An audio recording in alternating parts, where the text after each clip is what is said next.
Pour investir dans l'immobilier, on s'est tous déjà posé la question, y a-t-il vraiment des villes plus rentables que d'autres? Et la réponse est oui, parce que certaines, de par leur position géographique, leur maillage économique, on pourrait dire qu'elles sont faites pour l'investissement immobilier locatif, alors que d'autres sont clairement à éviter. Et le simple fait d'aller faire une visite sur ce marché serait une perte de temps, puisque vous n'aurez quasiment aucune chance de générer du cash flow. Cet argent, rappelez-vous, qui peut vous servir à quitter votre job, à partir plus souvent en vacances, payer la maison de retraite de vos parents, bref, à faire ce que vous avez envie. Alors dans cette vidéo, on va voir ensemble les 5 critères indispensables à analyser avant d'investir sur un marché immobilier, et on va voir concrètement comment trouver tout ça avec un ordinateur et une connexion internet. C'est parti.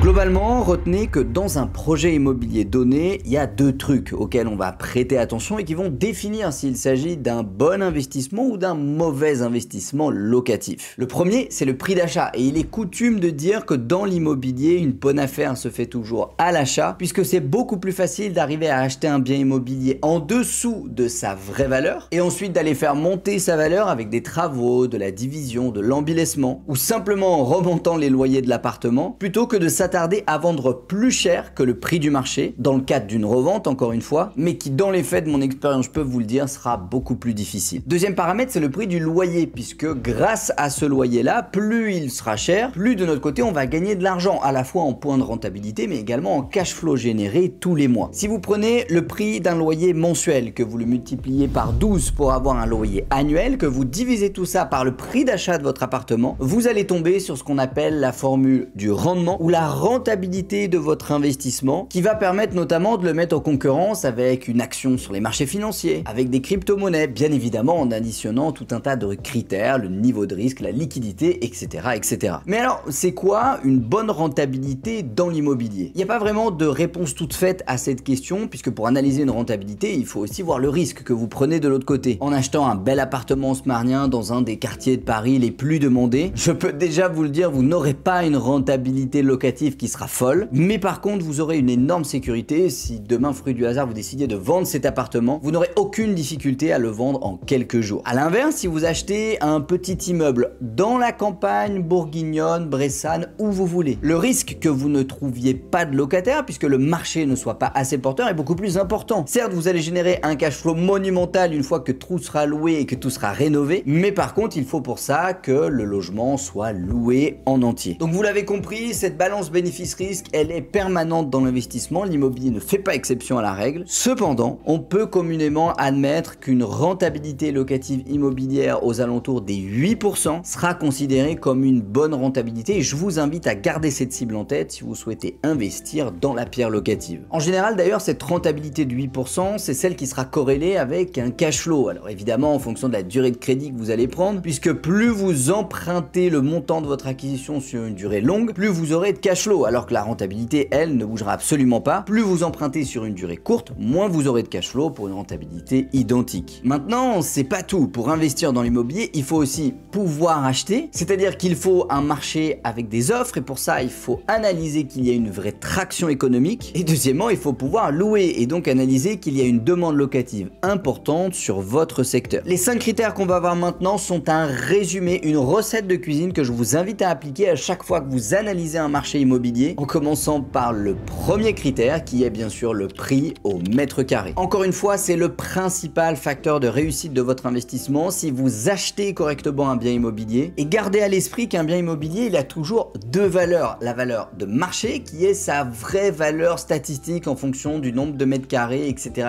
qui est très difficile d'ailleurs à analyser et à comprendre pour le commun des mortels. Et également sa valeur perçue, qui, plus vous aurez de travaux, d'embellissements nécessaires, de division peut-être à réaliser, plus cette valeur perçue sera basse. Votre métier en tant qu'investisseur, c'est bien évidemment d'analyser ce gap qu'il y a entre la valeur de marché et la valeur perçue, d'aller rénover votre appartement, de le transformer, de le diviser pour apporter une valeur supplémentaire, et c'est là que vous gagnerez énormément d'argent. De manière un petit peu statistique, retenez cependant que pour aller chercher de la rentabilité et du cash flow, plus le prix au mètre carré de votre secteur sera élevé, plus ce sera difficile de le faire. Tout simplement parce qu'il sera difficile d'aller chercher des des loyers à la hauteur de la mensualité de crédit que vous aurez en achetant ce genre d'appartement. Alors pour analyser ce prix au mètre carré, il existe un outil super simple qui s'appelle meilleuragent.com qui, comme vous pouvez le voir, va répertorier l'ensemble des prix au mètre carré d'un secteur donné, non seulement une ville, mais même les quartiers à l'intérieur de cette ville si elle est assez grande. Sur la partie gauche de l'écran, vous pouvez observer que Meilleur Agent vous donne un prix au mètre carré moyen pour l'appartement d'une part et pour les maisons d'autre part. Parfois, dans certaines villes, un appartement a plus de valeur qu'une maison et parfois c'est l'inverse. Dans la plupart des villes des provinces, un prix au mètre carré d'une maison aura plus de valeur qu'un prix au mètre carré d'un appartement. Juste en dessous, il va également vous donner une fourchette que vous retrouvez sur la map juste à côté avec le diagramme de couleur juste en haut, vous indiquant ici par exemple dans une ville comme Mâcon quels sont les quartiers qui sont les plus demandés et donc les plus chers en rouge et ceux qui sont les moins chers, les moins demandés en vert foncé. Sachez que cette plateforme, elle se base sur toutes les ventes immobilières répertoriées et déclarées. À chaque fois que vous achetez un bien immobilier, votre notaire fait une déclaration et publie la vente dans ce qu'on appelle la publicité foncière. Ces statistiques-là sont reprises et réextraites par Meilleur Agent qui ensuite vous donne les diagrammes suivants qui sont en général très fiables puisque même certaines banques et certaines institutions financières se basent sur ces algorithmes. Dans le doute, Meilleur Agent vous affiche également l'indice de confiance que vous avez ici juste en dessous du prix et qui va dépendre en fait du nombre de transactions qu'il a relevé dans le secteur au cours des derniers mois et qui indique donc la fiabilité du prix qu'il vous propose. Si vous souhaitez d'ailleurs aller encore plus loin dans l'analyse de votre marché, Meilleur Agent vous propose même l'archivage des transactions qui ont été faites au cours des derniers mois. Si on zoome un petit peu ici sur la carte, on s'aperçoit par exemple ici que cet appartement 2 pièces a été vendu en décembre 2023 et en cliquant sur le lien juste ici, vous pourrez facilement obtenir le prix. Ce qui veut dire que si vous achetez un appartement quasi similaire dans le même quartier ou dans une rue adjacente, vous pourrez vous baser sur des vraies statistiques et non pas au doigt mouillé dans la rue pour savoir si ça vaut le coup ou pas, ce qui vous permettra vraiment d'appréhender le prix au mètre carré de votre marché. Critère numéro 2, le loyer au mètre carré. Vous l'avez compris, c'est le deuxième composant du calcul de notre rentabilité. Il faut que vous sachiez, dans le cas où vous achetez un appartement qui n'est pas encore loué, statistiquement combien vous allez pouvoir en tirer de loyer sans faire du pifomètre sur le bon coin. Alors bien sûr, deux appartements de 50 mètres carrés situés quasiment au même endroit n'auront pas forcément le même loyer. Il va dépendre du standing, de la qualité de l'appartement, des finitions à l'intérieur. Est-ce qu'il y a une terrasse, pas de terrasse? Tous ces éléments-là vont rentrer en compte. Il n'y a pas que le mètre carré, mais dans les faits, pour dégrossir votre analyse de marché au départ, ça reste quand même une bonne métrique. En vous rendant à nouveau sur meilleuragent.com, on a la chance d'avoir également l'analyse du loyer au mètre carré. Toujours ici pour la ville de Mâcon, on s'aperçoit encore une fois avec ce diagramme de couleur que les loyers les moins chers du secteur avoisinent les 9 € du mètre carré et les plus chers jusqu'à 12 € du mètre carré. D'ailleurs, si vous mettez pause sur cette vidéo, que vous prenez le temps d'analyser un marché, vous verrez que parfois le prix au mètre carré n'est pas corrélé au prix du loyer. En tout cas, ne faites pas l'erreur de faire une corrélation entre le prix au mètre carré et le loyer au mètre carré. C'est pas parce que c'est l'endroit où on achète le plus cher qu'on va forcément louer le plus cher également. Même chose qu'avec le prix au mètre carré, vous avez un indice de confiance en fonction de tous les baux qui ont été réalisés dernièrement et dont Meilleur Agent a extrait les statistiques. Et on voit par exemple qu'au général, sur la ville de Mâcon, on sera bien à 10 € du mètre carré, un petit peu plus, un petit peu moins en fonction des secteurs. Avec ces deux informations, vous allez donc pouvoir calculer la rentabilité moyenne d'un marché, qui est l'indicateur essentiel avant de vous lancer tête bêche dans des visites, aller voir des agents, discuter avec des notaires. C'est tout simplement de voir si le marché est propice à me donner une bonne rentabilité pour mon investissement et vous verrez que ce sera pas toujours le cas. Si on prend l'exemple de la ville de Mâcon et qu'on fait 10 € par mois x 12 pour les 12 mois de l'année, soit 120, divisé par le prix au mètre carré d'un seul mètre carré, soit 1782 d'après la plateforme, que vous multipliez ce résultat par 100, on tombera sur une rentabilité moyenne de 6,7%, qui est loin d'être dégueulasse pour une ville de province avec quand même plusieurs dizaines de milliers d'habitants. Et ici, on parle bien de la moyenne des biens, c'est-à-dire ceux qui n'ont pas été améliorés et dont le prix n'a pas été négocié. Si on prend maintenant l'exemple du 3e arrondissement de Lyon, on voit que le prix moyen au mètre carré est de 4718 € pour un loyer moyen au mètre carré de 17 €. Et si vous faites 17 x 12 divisé par 4718, vous multipliez votre résultat par 100, on tombe ici sur une rentabilité inférieure à 5%, 4,3% pour être précis, ce qui là n'est pas du tout propice en moyenne pour un investissement locatif avec un objectif de cash flow. Critère numéro 3, la croissance démographique et le potentiel locatif. Quand on achète un bien immobilier dans le but de générer du cash flow pour payer nos vacances, on a notamment un objectif, c'est de le louer la plupart du temps et le plus cher possible. Et pour ça, de manière manière générale, sur le plan macroéconomique, il faut deux choses. En un, qu'il y ait de plus en plus de monde sur le secteur, c'est-à-dire que la population va augmenter et donc la catégorie de personnes qui louent des logements va elle aussi augmenter en nombre. Tout ça va augmenter la demande et loi de marché, plus vous avez de personnes qui veulent louer des logements, plus le prix de loyer au mètre carré de ces logements va lui aussi augmenter. Et deuxièmement, il faut qu'on arrive à attirer une population de locataires. Il y a certaines villes où la plupart des ménages vont être propriétaires, il y en a d'autres où la plupart des ménages vont être locataires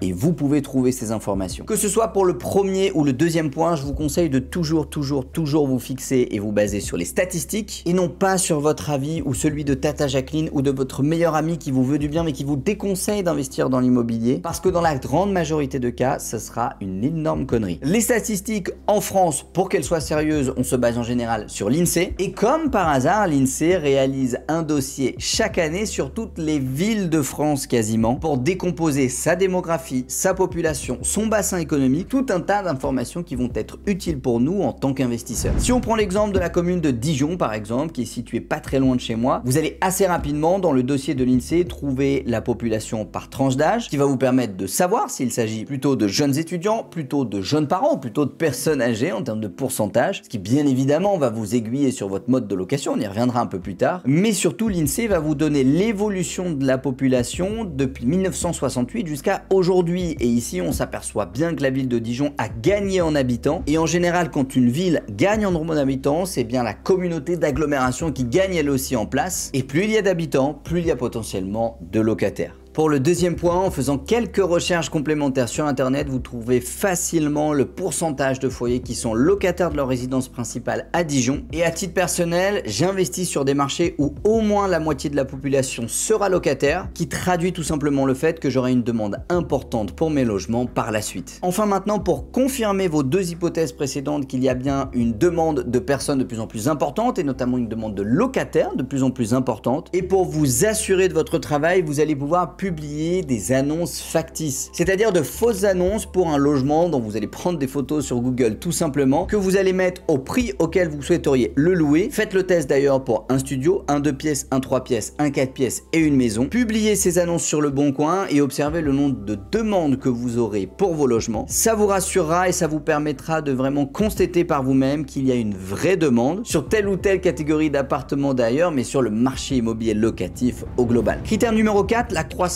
économique et touristique. Maintenant, quand on achète de l'immobilier, au-delà de louer le plus cher possible, il y a aussi un deuxième truc qu'on va regarder qui nous intéresse beaucoup, c'est de voir la valeur de notre bien augmenter avec le temps. Et pour ça, tout est question d'offres et de demandes. Plus il y a de personnes qui souhaitent se loger dans la ville de Dijon et qui souhaitent acheter un appartement, plus le prix de votre appartement, quel que soit le nombre de mètres carrés, va augmenter. À l'inverse, s'il y a une partie de la population qui part de la ville de Dijon et que cette dernière a de plus en plus de mal à attirer des personnes qui viennent goûter au cadre de vie bourguignon entre guillemets, le plus ce sera difficile d'aller tracter le marché immobilier vers le haut. Le paramètre essentiel, on va dire, qui va diriger le marché immobilier vers la hausse, ce sera bien sûr la croissance économique locale. Et pour ce faire, encore une fois, basez-vous sur des statistiques. Si on revient sur notre dossier de l'INSEE sur lequel on était tout à l'heure, on a plusieurs paragraphes destinés à la création et au nombre d'entreprises sur place. Et rien qu'avec ce graphique, par exemple, on s'aperçoit déjà que depuis les années 2013 jusqu'à aujourd'hui, le nombre d'entreprises n'a fait que grossir. Plus il y a d'entreprises, plus il y a de salariés, plus il y a de gens qui travaillent, plus il y a de consommateurs, puisque s'il n'y avait pas de consommateurs, il n'y aurait pas d'entreprise qui s'installerait. Donc plus il y a de gens sur place, plus il y a de gens à loger, plus il y a de locataires, plus vous avez des chances de louer vos appartements tout le temps et le plus cher possible. Et en bonus, je dirais, comme cerise sur le gâteau, au-delà de créer de l'emploi sur la ville dans laquelle vous souhaitez investir, il faut aussi pouvoir donner envie aux gens de venir s'installer ici. Et quel est le paramètre le plus important qui permet de donner envie aux gens de déménager, d'aller vivre ailleurs? Bien évidemment, le tourisme. Plus une ville sera touristique, plus elle aura de capacité à attirer une population pour venir y vivre à temps plein, ou en tout cas inciter les touristes également d'y acheter une résidence secondaire ou d'y investir, tout ça étant un cercle cercle vertueux bien évidemment. Et par chance, assez facilement sur internet, en quelques clics, on peut tomber sur des articles et notamment les chiffres qui sont en général publiés par l'Office du tourisme de ce secteur qui indiquent la fréquentation touristique de telle ou telle ville. Et pour ce qui est de la ville de Dijon, on s'aperçoit que les chiffres publiés en 2023 nous indiquent une hausse de près de